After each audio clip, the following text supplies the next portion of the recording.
Casimero nakatama ng solid. Gumanti si Luis Nery. Casimero on the go. Bug! Grabe, bagsak si Luis Nery.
Жас ушкердеш.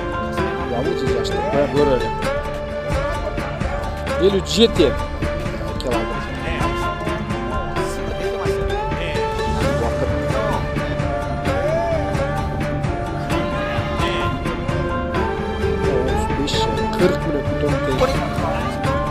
Самат Абдрахманов.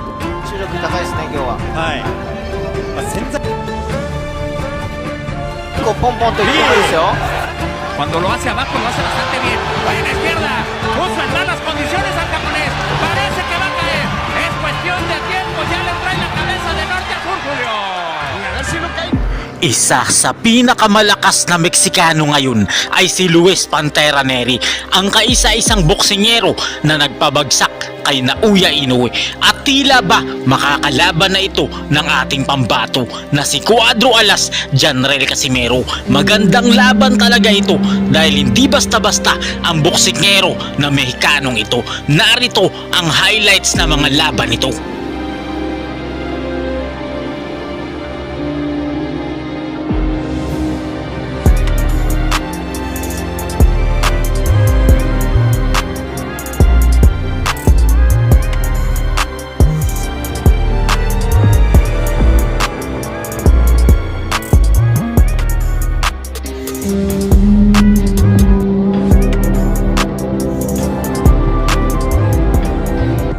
Alam nyo ba na malapit nang maglaban si Janrel Casimero at Luis Pantera Nery, pero hindi mananalo ang Mexicanong kalaban kontra sa ating kababayan dahil lahat ng Mexicano na nakalaban ni Casimero ay kanyang pinabagsak gamit ang napakalakas na kamao, kaya knockout ang sasapitin ng Mexicanong kalaban.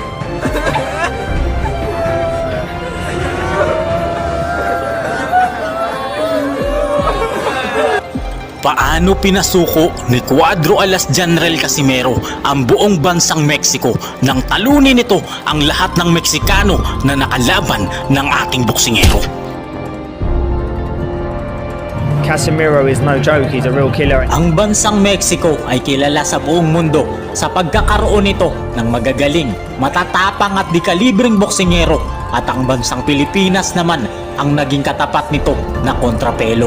Noong namayagpag si Manny Pacquiao sa international boxing, halos naubos ang magagaling na boksingero ng bansang Mexico. Pero nang matapos ang kanyang era at karera, ay tila ba may pumalit sa kanya, si Cuadro Alas Janrel Casimero. Ang tinaguri ang angas ng Pinas. Ang lahat ng mga nakalaban na Meksikano ay kanyang tinalo. Lahat ng mga ito ay bumagsak sa kanyang kamao.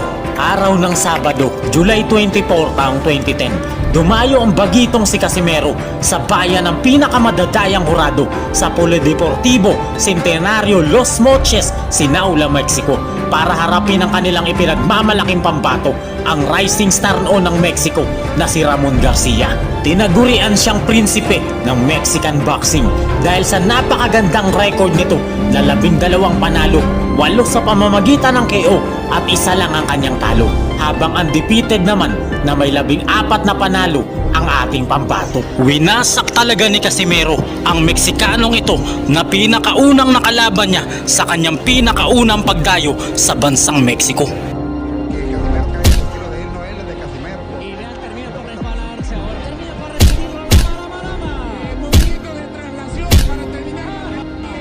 Ang pinakaunang Meksikano na winasak ni Casimero.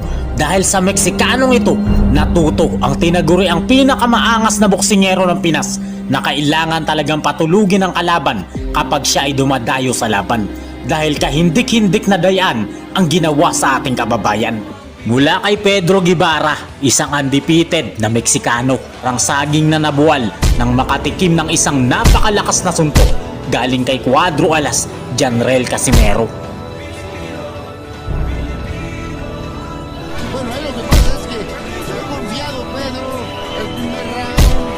Felipe Salguero ang nagpahirap kay Nietes na Mexicano. Pero noong makaharap niya si Cuadro Alas Janrel Casimero, kahit gaano siya katibay, ay para siyang saging na natumba at nagmistulang lantang gulay pagkatapos makatikim na mga mabibigat at malalakas na suntok mula kay Cuadro Alas Janrel Casimero. Kukolektahin yung kanyang weights. Bang! Ang ganda! Tingnan mo, oh! Nakatayo pa siya galing doon. Jose Pets, malakas at matangkad na Meksikano sa featherweight division. Ngunit baliwala ang laki at tangkad at kahit gaano kapakalakas kay Cuadro Alas Janrel Casimero. Dahil sa loob lamang ng round 2, bagsak ang Meksikano. Ricardo Espinosa Franco, ang Hindo, ang pinakamalakas daw na Meksikanong boksingero, ay inakalang kayang tapusin si Cuadro Alas Janrel Casimero. Pero ang mandirigmang Indianong ito ay pinaglaruan lang at winasak lang po ng ating pambato.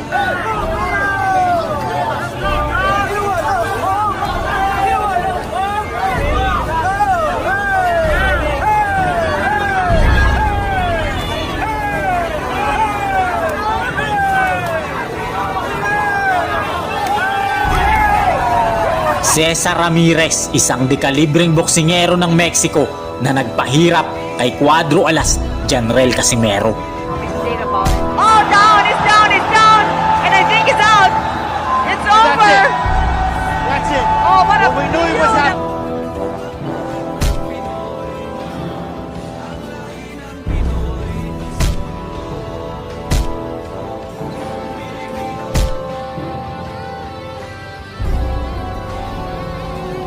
Lahat ng mga Mexikanong ito ay tinapos ni Casimero, pinabagsak gamit ang kanyang napakalakas na kamao. Pero ang pinakamatindi sa lahat ay si Armando Santos, ang tinaguri ang Cobra King ng Mexico dahil sa kanyang makamandag na kamao. At take note mga kaibigan, dahil sa husay nito, ito ay alaga ni Oscar de la Hoya sa Golden Boy Promotion. Ito sana yung boksingero na magiging superstar, susunod na mukha ng boxing sa bansang Mexico, bago tinapos at winasak ni Cuadro Alas Janrel Casimero. Sa galing ng boksingerong ito mga kaibigan, pinapabagsak nito ang mga halimaw na kanya makatapat. Malakobra ang kamandag ng kanyang kamao, kaya hinangaan siya at sikat na sikat sa mga diwatang ringer ng boksingero. Araw ng Sabado, December 13, taong 2014. Dumayo ang ating kababayan na si Cuadro Alas Janrel Casimero sa balwarte ng kalaban sa Salon Las Palmas, Nuevo Leon, Mexico, upang harapin ang bata ni Oscar de la Hoya dito, ang makamandag ng Cobra ng Mexico na si Armando Santos.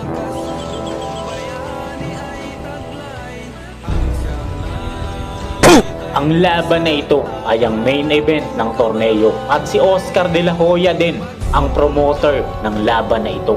Underdog pa si Janriel Casimero dito at inakala talaga ng mga Mexicano na mananalo talaga ang kanilang pambato. Pero di nila alam, nagugulati ni Cuadro Alas, Janriel Casimero, si Oscar De La Hoya at ang lahat ng Mexicano na nanunood ng laban sa venue. Nagsimula na ang kanilang laban sa round 1 at kitang-kita ang lakas ni Janriel Casimero na na-overpower niya ang cobra na boksingero ng mga Mexicano.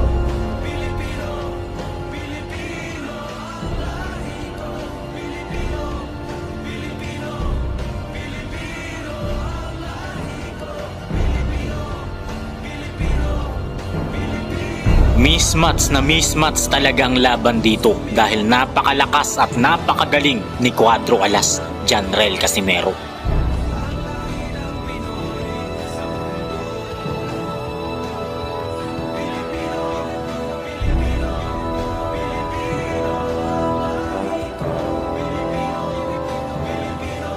Nakakasuntok naman ang cobra ng Mexico, kaya lang paisa-isa lang ito.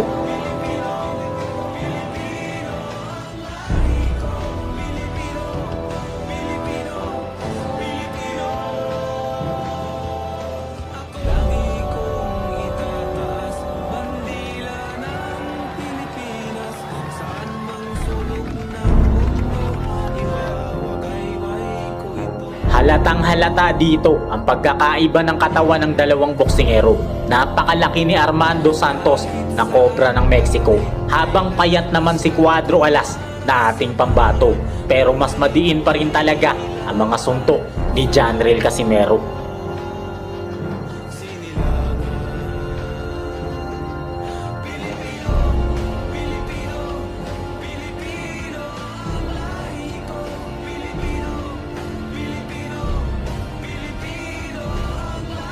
One-sided ang laban at ito yung gustong-gusto ng mga Pilipino boxing fans, ang makita na mandarag at mangwasak si Cuadro Alas, Janriel Casimero gamit ang kanyang mga malalakas na kamao.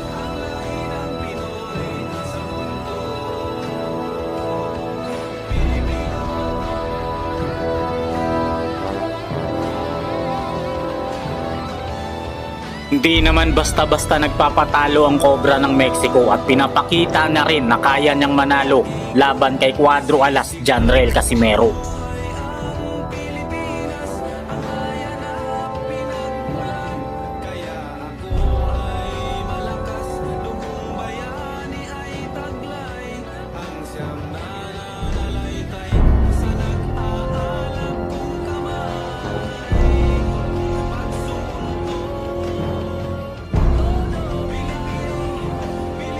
Sa pinakahuling segundo ng round 1, isang napakabilis at napakalakas na counter left hook ang pinakawala ni Casimero.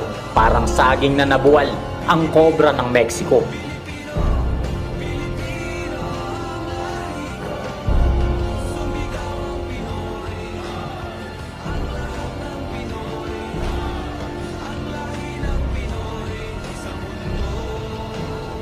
Binilangan ito ng referee at nakatayo pa, pero halatang halata na hilong-hilo na siya. Tumunog na ang bell, kaya nakaligtas pa ang cobra. Sa round 2, parang bombang sumabog si Cuadro Alas, Janriel Casimero. Nagpakawala ng kaliwat kanang suntok na muling nagpatumba sa cobra ng Mexico. Binilangan siya ng referee, pero ang makamandag na cobra na si Armando Santos ay hindi na nagawang makatayo pa sa bilang ng referee. Iyak ang kanyang pamilya, lalong-lalo na si Oscar De La Hoya sa mapait na sinapit na pagkatalo niya sa ating bida. Si Cuadro Alas, Janriel Casimero na kaya ang katapat ng mga Mexicano at ng magagaling na Hapon na boksingero at muling magtataas ng karangalan at bandila ng mga Pilipino. Huwag kang mahiyang magkomento.